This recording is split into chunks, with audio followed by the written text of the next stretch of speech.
morning, students. Next,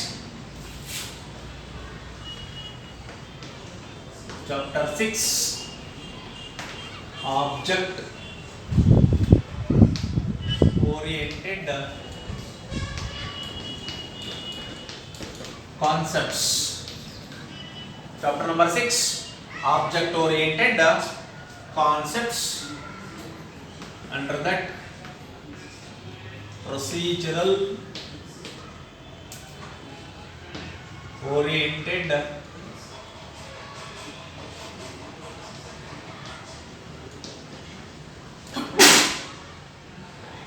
programming. That means ಅದನ್ನೇ ನಾವು POP ಅಂತ ಕನ್ಸಿಡರ್ ಮಾಡ್ತೀವಿ. Procedural oriented programming, POP. The procedural oriented programming focuses on ಯಾವುದ್ರ ಮೇಲೆ ಫೋಕಸಿಂಗ್ ಮಾಡ್ತದೆ ಅಂದ್ರೆ processing of instructions in order to perform a particular task. ಒಂದು task ನ ಅಂದ್ರೆ ಒಂದು ವರ್ಕ್ ನ ನಾವು ಪ್ರೊಸೆಸಿಂಗ್ ಮಾಡಬೇಕಂದ್ರೆ ಆ ಒಂದು ಸೆಟ್ ಆಫ್ ಇನ್ಸ್ಟ್ರಕ್ಷನ್ಸ್ ನ ನಾವು ಏನು ಮಾಡಬೇಕಂದ್ರೆ ಪ್ರೊಸೆಸ್ ಮಾಡಬೇಕು. ಅದರ ಮೇಲೆ ಫೋಕಸಿಂಗ್ ಮಾಡ್ತದೆ ಯಾವುದು ಪ್ರೊಸೀಜರಲ್ ಓರಿಯೆಂಟೆಡ್ ಪ್ರೋಗ್ರಾಮಿಂಗ್.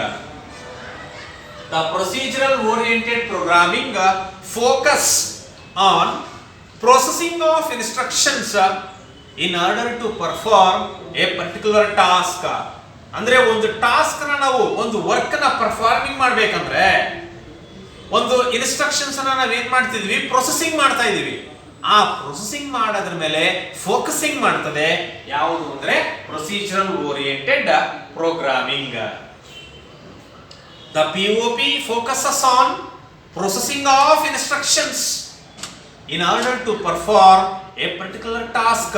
ಒಂದು ಟಾಸ್ಕ್ ನ ಪರ್ಫಾರ್ಮಿಂಗ್ ಮಾಡಬೇಕಂದ್ರೆ ಅದರ ಮೇಲೆ ಒಂದು ಫೋಕಸಿಂಗ್ ಮಾಡ್ತದೆ. ಆ ಫೋಕಸಿಂಗ್ ಮಾಡಿ ಆ ಇನ್ಸ್ಟ್ರಕ್ಷನ್ಸ್ ಅನ್ನು ಪ್ರೊಸೆಸ್ ಮಾಡಿದ್ರೆ ನಮಗೆ ಒಂದು ವರ್ಕ್ ಕಂಪ್ಲೀಟ್ ಆಗುತ್ತೆ. ಅದರನ್ನೇ ನಾವೇನು ಕನ್ಸಿಡರ್ ಮಾಡ್ತೀವಿ ಅಂದ್ರೆ procedural oriented programming. In POP the importance is more on doing things that is an algorithms. ಅಂದ್ರೆ ಈ ಪ್ರೊಸೀಜರಲ್ ಓರಿಯೆಂಟೆಡ್ ಪ್ರೋಗ್ರಾಮಿಂಗ್ ಅಲ್ಲಿ ನಾವು ಯಾವುದಕ್ಕೆ ಜಾಸ್ತಿ ಇಂಪಾರ್ಟೆನ್ಸ್ ಕೊಡ್ತೀವಿ ಅಂದ್ರೆ ಆಲ್ಗಾರಿದಮ್ಸ್ ಗೆ ಜಾಸ್ತಿ ಇಂಪಾರ್ಟೆನ್ಸ್ ಕೊಡ್ತೀವಿ. In procedural oriented programming the importance is more on doing things that is an algorithm. ಒಂದು ಅಲ್ಗಾರಿದಮ್ಸ್ ಗೆ ನಾವು ಜಾಸ್ತಿ ಇಂಪಾರ್ಟೆನ್ಸ್ ಕೊಡ್ತೀವಿ ಯಾವುದರಲ್ಲಿ ಅಂದ್ರೆ ಪ್ರೊಸೀಜರಲ್ ಓರಿಯೆಂಟೆಡ್ ಪ್ರೋಗ್ರಾಮಿಂಗ್. ನೆಕ್ಸ್ಟ್ ಅದೇ ತರ ಸೇಮ್ ಆಬ್ಜೆಕ್ಟ್ ಓರಿಯೆಂಟೆಡ್ ಪ್ರೋಗ್ರಾಮಿಂಗ್. ಅದನ್ನ ನಾವು OOP ಅಂತ ಕರಿತೀವಿ. POP ಇದು ಬಂದು OOP. ಇದಕ್ಕೊಂದು diagram ಬರೀತೀವಿ.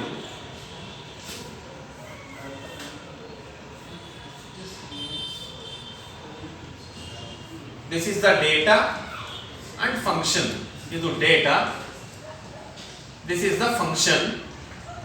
Similarly data, next this is the function. Similarly this is the data and function.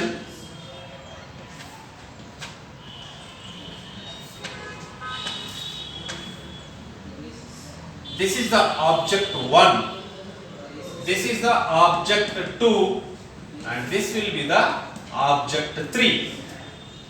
In object oriented programming the OOP combines the data and function. It combines the data and function that operate on that data into a single unit. That is called object oriented programming. It combines the data and function. ಇದು combine ಮಾಡ್ತದೆ ಯಾವುದನ್ನ ಅಂದ್ರೆ ಡೇಟಾನ ಮತ್ತೆ function ನ.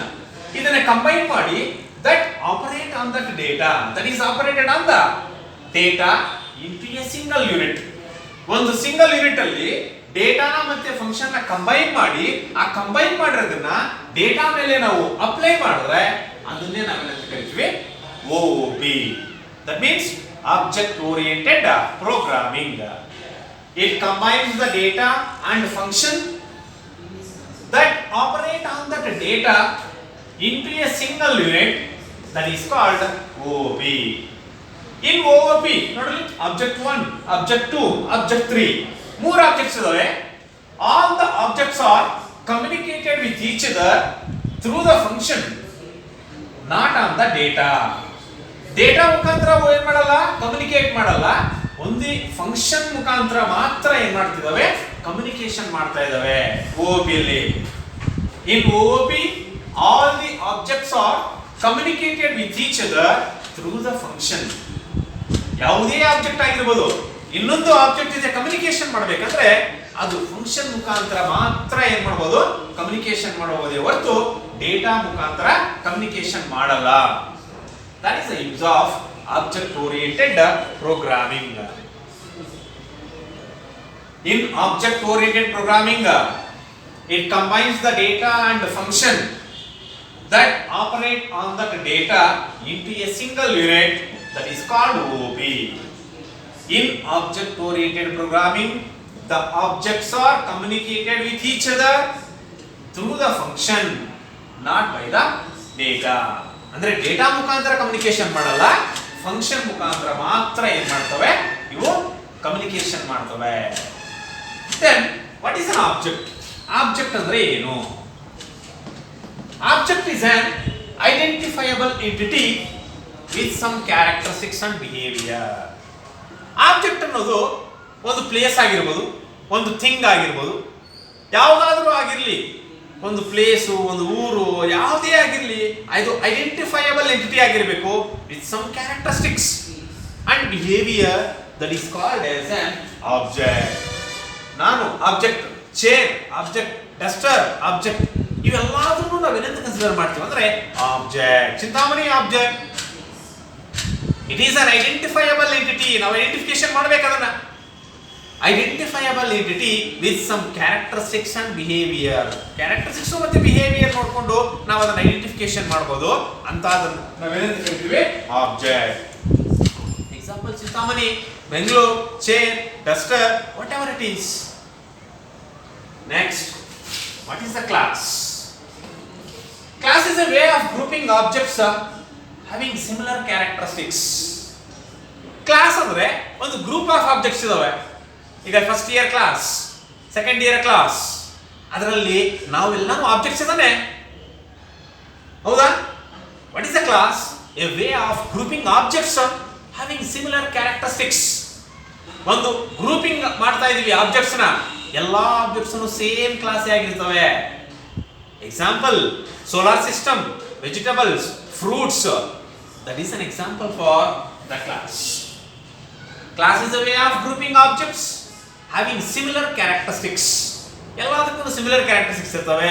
ಎಲ್ಲಾ ಆಬ್ಜೆಕ್ಟ್ಸ್ಗೂ ಆ ತರ ಇರೋ ಸಿಮಿಲರ್ ಕ್ಯಾರೆಕ್ಟರಿಸ್ಟಿಕ್ಸ್ ಇರೋ ಆಬ್ಜೆಕ್ಟ್ಸ್ ಎಲ್ಲಾನು ಒಂದು ಗುಂಪು ಮಾಡಿದ್ರೆ ಅದನ್ನೇ ನಾವು ಏನಂತ ಕರಿತೀವಿ, ಕ್ಲಾಸ್.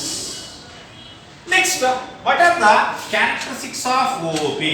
5 ಮಾರ್ಕ್ ಕ್ವೆಶ್ಚನ್ ಕೇಳಿದ್ರೆ ಅಥವಾ 1 ಮಾರ್ಕ್ ಕ್ವೆಶ್ಚನ್ 2 ಮಾರ್ಕ್ ಕ್ವೆಶ್ಚನ್ ಕೇಳಬಹುದು ಇಲ್ಲಿ.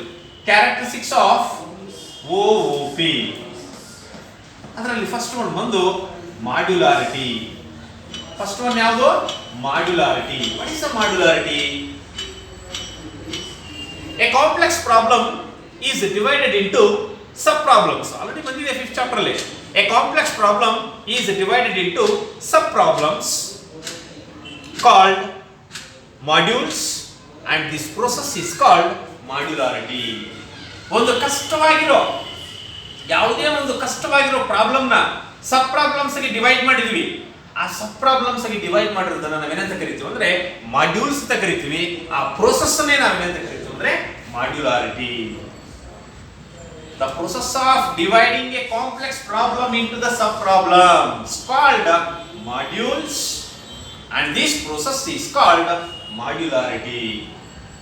ನೆಕ್ಸ್ಟ್, ಎರಡನೇದು data abstraction. Data abstraction, the process of representing the essential features of an object without including the background details.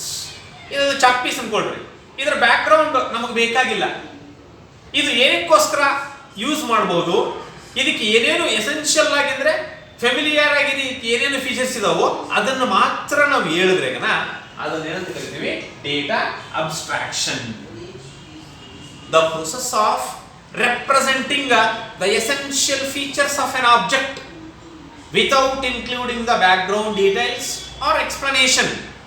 ಇದರ background details ನಮಗೆ ಬೇಕಾಗಿಲ್ಲ, ಇದಕ್ಕೆ ಫೆಮಿಲಿಯರ್ ಆಗಿರೋ ಏನು ಫೀಚರ್ಸ್ ಇದಾವೋ ಅದನ್ನು ಮಾತ್ರ ನಾವು ರೆಪ್ರೆಸೆಂಟೇಷನ್ ಮಾಡಿದ್ರೆ ಅಂತ ಅದನ್ನು ನಾವೇನಂತ ಕರಿತೀವಿ ಅಂದ್ರೆ data abstraction. The process of representing the essential features of N object, ಯಾವುದೇ ಆಬ್ಜೆಕ್ಟ್ ಆಗಿರ್ಬೋದು ಅದಕ್ಕೆ ಫೆಮಿಲಿಯರ್ ಆಗಿರೋ ಒಂದು ಫೀಚರ್ಸ್ ಏನಿದಾವೋ ಅದನ್ನು ಮಾತ್ರ ರೆಪ್ರೆಸೆಂಟೇಷನ್ ಮಾಡ್ತಿದ್ವಿ without including the back ground details. ಇದರ ಬ್ಯಾಕ್ ಗ್ರೌಂಡ್ ಡೀಟೇಲ್ಸ್ ನಾವು ಇನ್ಕ್ಲೂಡಿಂಗ್ ಮಾಡ್ತಾ ಇಲ್ಲ, ಇದಕ್ಕೆ ಏನು ಫೀಚರ್ಸ್ ಇದಾವೆ ಎಸೆನ್ಷಿಯಲ್ ಆಗಿ ಅವನ್ನ ಮಾತ್ರ ರೆಪ್ರೆಸೆಂಟೇಷನ್ ಮಾಡಿದ್ರೆ that is called data abstraction. Next ಮೂರನೇದು ಒಂದು data encapsulation. Data encapsulation, combining the data and function into a single unit called class and is known as a data encapsulation. Combine ಮಾಡ್ತಾ ಇದೀವಿ ಯಾವುದನ್ನ, data ಮತ್ತೆ function ನ into a single unit called class and is known as a data encapsulation. Data ಮತ್ತೆ function ನ ಒಂದು single unit ಅಲ್ಲಿ ನಾವು ಏನ್ ಮಾಡ್ತಿದೀವಿ, ಕಂಬೈನ್ ಮಾಡ್ತಾ ಇದೀವಿ. ಆ ಕಂಬೈನ್ ಮಾಡಿರೋದನ್ನ ಕ್ಲಾಸ್ ಅಂತ ಕರಿತೀವಿ, ಅದನ್ನೇ ನಾವೇನಂತ ಕರಿತೀವಿ ಅಂದ್ರೆ ಡೇಟಾ ಎನ್ಕ್ಯಾಪ್ಸುಲೇಷನ್. ಬೈಂಡಿಂಗ್ ಅಂತ ಕರಿತೀವಿ ಅದನ್ನ, binding or combining the data and function into a single unit called class and is known as a data encapsulation. Next inheritance. What is the inheritance? The process of acquiring the properties of one class to the another class. ಒಂದು properties ನ acquire ಮಾಡ್ತಾ ಇದೀವಿ ಒಂದು class ಇಂದ ಇನ್ನೊಂದು ಕ್ಲಾಸ್ಗೆ, ಆ ತರ ಅಕ್ವೈರಿಂಗ್ ಮಾಡಿದ್ರೆ ಅದನ್ನ ನಾವೇನಂತ ಕರಿತೀವಿ ಅಂದ್ರೆ ಇನ್ಹೆರಿಟೆನ್ಸ್. ಫಾರ್ ಎಕ್ಸಾಂಪಲ್, ಫಾದರ್ ಒಂದು ಕ್ಲಾಸ್, ಸನ್ ಇನ್ನೊಂದು ಕ್ಲಾಸ್. ಫಾದರ್ ಇಂದ ಸನ್ ಏನ್ ಮಾಡ್ತಾ ಇದ್ದಾನೆ, ಅಕ್ವೈರ್ ಮಾಡ್ತಾ ಇದ್ದಾನೆ ಪ್ರಾಪರ್ಟೀಸ್ ನ. ಆ ಒಂದು ಪ್ರೋಸೆಸ್ ನ ನಾವೇನಂತ ಕರಿತೀವಿ ಅಂದ್ರೆ inheritance. The process of acquiring the properties of one class to the another class. ಒಂದು ಕ್ಲಾಸ್ ಇಂದ ಇನ್ನೊಂದು ಕ್ಲಾಸ್ಗೆ ಯಾವುದೇ ಪ್ರಾಪರ್ಟೀಸ್ ಇರಲಿ ಅವನ್ನೆಲ್ಲ ಅಕ್ವೈರಿಂಗ್ ಮಾಡ್ಕೊಂಡ್ರೆ ಅದನ್ನೇ ನಾವೇನಂತ ಕರಿತೀವಿ ಇನ್ಹೆರಿಟೆನ್ಸ್. ಅರ್ಥ ಇದೆಯಾ? ನೆಕ್ಸ್ಟ್